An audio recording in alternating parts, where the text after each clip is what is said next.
बनवणार आहोत आपण मिक्स उसळ।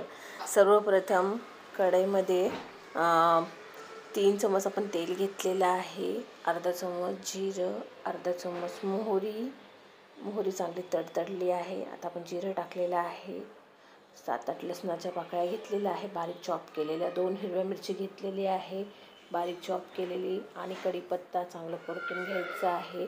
आता आपण 2 कांदे बारीक कापलेले घेतलेले आहे आणि ते सुद्धा आपण परतून घेणार आहोत। कांदा चांगला सोनेरी झालेला आहे। आता आपण त्याच्यामध्ये टमाटर टाकलेला आहे एक बारीक कापलेला, आणि चांगलं आपण परतून घेणार आहोत आणि त्याला आपण मस्त होऊ देणार आहोत। आता आपण 1 चमच मिरची पावडर, 1 चमच मसाला, अर्धा चमच हळद, चवीनुसार मीठ, आणि हे सुद्धा चांगलं परतून घ्यायचं आहे, मिक्स करून घ्यायचं आहे मसाल्याला। आणि आपण आता आपली मोड आलेली उसळ आहे ती आपण त्याच्यात टाकणार आहोत आणि चांगलं ते सुद्धा आपण मिक्स करून घेणार आहोत।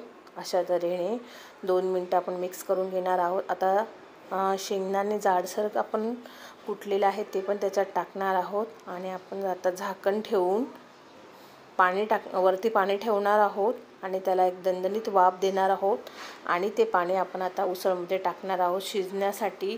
आणि आपण असं 2 वेळा करणार आहोत, 5-5 मिनिटाची आपण वाफ देणार आहोत।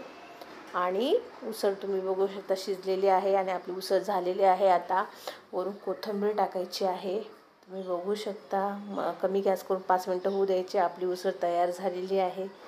अशा प्रकारे